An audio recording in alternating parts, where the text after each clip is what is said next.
नमस्कार, आपका अपने चैनल पर एक बार फिर स्वागत है। आज मैं फिर कृष्ण के बाल लीलाओं का उल्लेख करूंगा कि भगवान श्री विष्णु ने कृष्ण के रूप में अवतार लेकर पैदा होते ही चमत्कार शुरू कर दिए थे। और उसका पहला चमत्कार देखिए क्या है। जब श्री कृष्ण को गोकुल में मां यशोदा के पास ले जाया गया, उसके बाद आगे का वृतांत है। आगे क्या हुआ, वहां कृष्ण के साथ बलराम भी थे। वहां उन दोनों बालकों का उन्होंने नामकरण संस्कार कर दिया, अर्थात उनका नाम जो था वह रख दिया। तदंतर वे दोनों भाई वहां बड़े सुख से रहने और दिनों दिन बढ़ने लगे। उसके बाद वो वहां सुखपूर्वक रहते हुए दिनों दिन बढ़ने लगे। उनमें बड़े का नाम सकर्षण का मतलब है बलराम था ये, और छोटे का कृष्ण। बलराम जी से छोटे का नाम श्री कृष्ण थे। दूसरे शरीर में आए हुए भगवान श्री हरि ही कृष्ण नाम से विख्यात हुए। दूसरे के शरीर में आए हुए श्री हरि स्वयं कृष्ण के नाम से विख्यात हुए, क्यों यह उनका धरती का अवतरित नाम था। उनकी अंग कांति श्याम मेघ की भांति सावली थी, जैसे समुद्र में मेघ की वर्दी होती है, अर्थात जिस तरह से समुद्र में बादलों की वर्दी होती है, उसी प्रकार वे गौ अर्थात गायों के बीच में रहकर बढ़ने लगे। यशोदा अपने पुत्र को हृदय से चाहने वाली थी। एक दिन की बात है, लाला कन्हैया छकड़े के नीचे, यह उनका पहला चमत्कार है।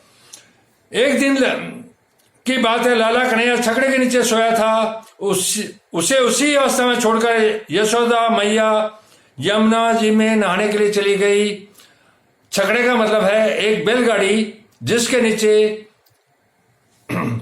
लाला कन्हैया सोए हुए थे। उनको उसी अवस्था में छोड़कर माता यशोदा जो यमुना जी जो पास में थी, उसमें नहाने के लिए चली गई। फिर तो लाला कन्हैया बाल लीला करता हुआ, उसके बाद कन्हैया बाल लीला करता हुआ अपने दोनों हाथ पांव फेंकने लगा, पैरों को ऊंचे तक फैलाकर मधुर स्वर में रोने लगा। अब लाला कृष्ण के मन में मैया के दूध पीने की इच्छा जाग उठी, क्योंकि वो बालक था और उनके मन में अपनी माता का दूध पीने की इच्छा जागृत हो गई। उसने वहां एक ही पैर के धक्के से छकड़े को दौड़ दिया। देखिए ये चमत्कार कितना आश्चर्यजनक चमत्कार है, जो एक बच्चे से कल्पना ही नहीं की जा सकती। छोटे से बालक ने, जो श्री कृष्ण के रूप में श्री हरि थे, उसने वहां एक ही पैर के धक्के से छकड़े को दौड़ दिया, अर्थात उस बैलगाड़ी को एक ही लात से उलट दिया। यह सब उसने स्तनपान की इच्छा से किया था, अर्थात यह सब उसने स्तनपान अर्थात अपनी माता के दूध पीने के लिए किया था। यह अद्भुत लीला करके वह रोने लगा। जब वो उसने छकड़े को पलट दिया और यह अद्भुत लीला करने के बाद बाल रूप श्री कृष्ण रोने लग गए। इसी बीच में भय से व्याकुल हुई यशोदा मैया नहाकर लौट आई, अर्थात इसी समय भय से व्याकुल हो गई, क्योंकि छकड़े के उलटने की आवाज आई तो उनको अपने बालक की श्री कृष्ण की चिंता हुई और यशोदा मैया नहाकर भय से व्याकुल हुई लौट आई। उसके स्तनों में दूध झर रहा था। जिस तरह से माँ अपने बच्चे को दूध पिलाने के लिए व्याकुल होती है, उस तरह से उनके स्तनों से दूध झर रहा था। उनका स्वाभाविक रूप से दूध गिरने लग गया, जो उसके अन्य अंगों में भी फैलता जा रहा था। जिसका बछड़ा बंधा हुआ हो, उस गाय की भांति वह अपने बच्चे को स्तन पिलाने के लिए अर्थात दूध पिलाने के लिए उत्सुक थी। उसने देखा बिना आंधी पानी के ये छकड़ा उल्टा पड़ा है। जब माता यशोदा ने देखा कि ये बिना आंधी के ही ये उल्टा पड़ा है, फिर तो हाय हाय करके तुरंत ही लाला को गोद में उठा लिया। फिर तो हाय हाय करके अपने बच्चे श्री कृष्ण को गोद में उठा लिया। वह इस बात को नहीं जान सकी कि छकड़े को छकड़े के उलट जाने का वास्तव में क्या कारण है? यशोदा मैया यह नहीं जान पाई कि छकड़े का उलटने का वास्तविक कारण क्या है। वह तो घबरा गई कि प्राकृतिक कोई प्रकोप हो गया या कोई और बात हो गई कि छकड़ा पलट गया, मेरे बच्चे की जान को खतरा था। भगवान मेरे लाला को सकुशल रखकर ऐसा कहकर मैया पुत्र प्रेम में मग्न हो गई, अर्थात अपने बच्चे को छाती पर लगाकर पुत्र प्रेम में मग्न हो गई और बच्चे को कहीं चोट तो नहीं लगी। इस आकांक्षा से उसको भय भी हुआ कि बच्चे को कहीं चोट तो नहीं लगी इतना बड़ा छकड़ा गिरने से। इस बात का उनको भय डर हुआ। वह बच्चे की ओर देखकर बोली, बेटा तुम्हारे पिता बड़े क्रोधी हैं। जब वह अपने बच्चे का मुख निहार कर बोली कि तुम्हारे पिता बड़े क्रोधी हैं, तुम छकड़े के नीचे सोए थे और वह अकस्मात उल्ट गया। अभी तक माता यशोदा का यही था कि यह छकड़ा अपने आप उल्ट गया। यह सुनकर वे न जाने क्या क्या कहेंगे। लाला मुझे नहाने से क्या मिलता? माँ अपनी ममता में सबर में अपने नवजात बच्चे से कह रही है, श्री कृष्ण से, लाला मुझे नहाने से क्या मिलता? यदि तुम्हें कुछ हो जाता तो मेरा वह स्नान तो दुख स्नान ही था। वह अपने बच्चे से रोते हुए कह रही है कि अगर तुम्हें कुछ हो जाता तो मेरा उस स्नान का कोई मतलब नहीं था, वो तो दुख स्नान हो जाता। मुझे नदी तट पर जाने की भी क्या आवश्यकता थी? अर्थात माता ने उस टाइम, यशोदा मैया ने सोचा कि मुझे अपने अकेले इस बच्चे को छोड़ के नदी तट पर, यमुना के तट पर जाने की क्या आवश्यकता थी? वहां से लौट कर देखती हूं तो छकड़ा उल्टा पड़ा है और तुम खुले आकाश के नीचे सोए हो। हाय हाय, यह सब कैसे हुआ?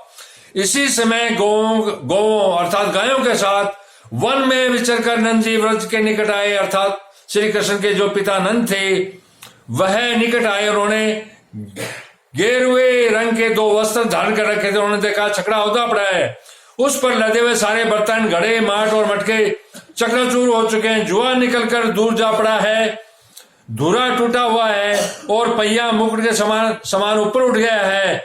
यह देखकर वे डर गए और जल्दी जल्दी पैर बढ़ाते हुए सहसा घर को पहुंचे। जब छकड़े की हालत देखी तो डरते डरते वह अपने घर पहुंचे। उस समय उनके नेत्रों में, उनकी आंखों में आंसू थे। वे बार बार पूछने लगे, महर मेरा लाला कुशल तो है ना? वह बार बार पूछने लगे कि मेरा बच्चा श्री कृष्ण जो नवजात है वो सकुशल तो है।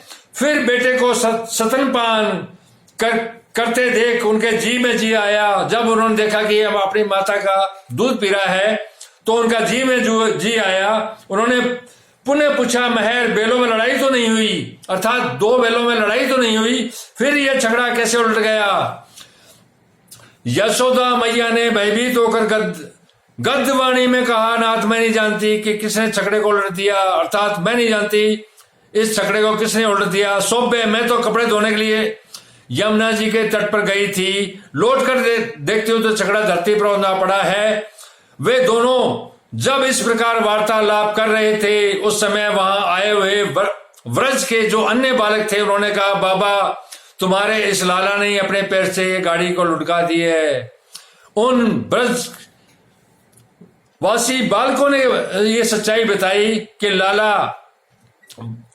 लाला ने अर्थात कृष्ण ने जो अवतार रूप में थे, बाबा तुम्हारे इस लाला ने ही अपने पैर मारकर ये गाड़ी लुढ़का दी है। हम लोग अकस्मात यहाँ दौड़े हुए आए थे।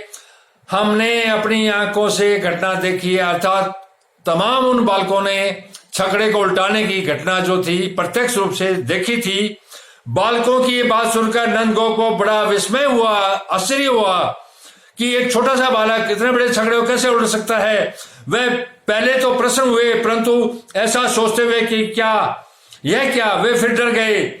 वहां जो बड़े बड़े गोप थे उन सबको इस बात पर विश्वास नहीं हुआ, क्योंकि वह उस बच्चे को साधारण मनुष्य का ही बालक समझते थे। अर्थात जो बड़े बड़े वहां गोप थे वे अभी तक श्री कृष्ण को साधारण मनुष्य का ही बालक समझते थे।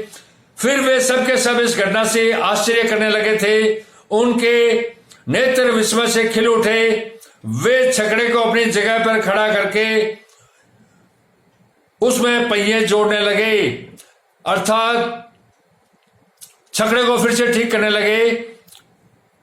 यह श्री कृष्ण की अवतार के रूप में गोकुल में पहली आश्चर्यजनक और अलौकिक घटना थी, और इसके बाद उनका जीवन भर अलौकिक घटनाओं का ही कार्य करता रहा।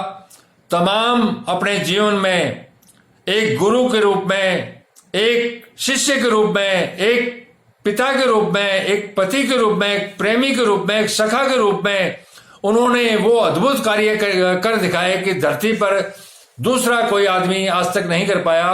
तो कृपया आप इस अपने चैनल पर बने रहिए। मैं लगातार श्री कृष्ण की बाल लीलाओं से, जो उन्होंने लीलाएं की है, जो अद्भुत लीलाएं की है, जो धरती पर किसी से संभव नहीं है, मैं उन पर विस्तार पूर्वक आप लोगों के साथ चलता रहूंगा। धन्यवाद। शुभ रात्रि। कल फिर मिलेंगे।